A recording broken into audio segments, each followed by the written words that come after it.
સમાચારો સાથે આગળ વધીએ। અમદાવાદ નારણપુરા હિટ એન્ડ રનના કેસમાં ટ્રાફિક પોલીસે સમર્થ અગ્રવાલની ધરપકડ કરી છે। કારનું રજીસ્ટ્રેશન સમર્થ અગ્રવાલના નામે છે। અકસ્માતમાં આર્યન નામના યુવકનું મોત નીપજ્યું હતું।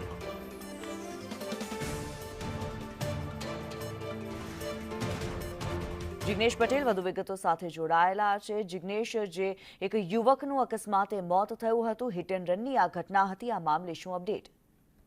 વાત કરવામાં આવે પ્લીઝ, જે બનાવ હતો કિન્નરી છે અમદાવાદના નારણપુરા પાસેનો હતો કે જ્યાં એક પૂર ઝડપે કાર લઈને આવતા સમર્થ અગ્રવાલે બે બાઇક ઉપર જઈ રહેલા બે યુવકોને ટક્કર મારી હતી, જેમાં એકનું મૃત્યુ નીપજ્યું હતું। ડોક્ટરે તેને મૃત જાહેર કર્યો હતો અને જે બાદ બી ડિવિઝન ટ્રાફિક પોલીસે ગુનો દાખલ કરી આ કેસમાં જે સમર્થ અગ્રવાલ કે જે કાર ચલાવતો હતો તેની ધરપકડ કરવામાં આવી છે। સૌપ્રથમ આક્ષેપ એવો કરવામાં આવ્યો હતો કે સમર્થ અને તેની એક મહિલા મિત્ર ગાડીમાં જઈ રહ્યા હતા અને મહિલા કાર ચલાવતી હતી, પરંતુ 24 કલાક જેટલી પોલીસે તપાસ કર્યા બાદ, સીસીટીવી ફૂટેજ તપાસ્યા બાદ બંને જે યુવક યુવતી ગાડીમાં હતા તે બંનેના નિવેદન નોંધ્યા બાદ આખરે સમર્થની ધરપકડ કરવામાં આવી છે।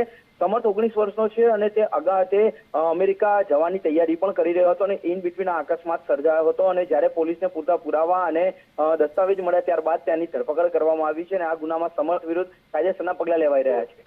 જી, ધન્યવાદ જિગ્નેશ।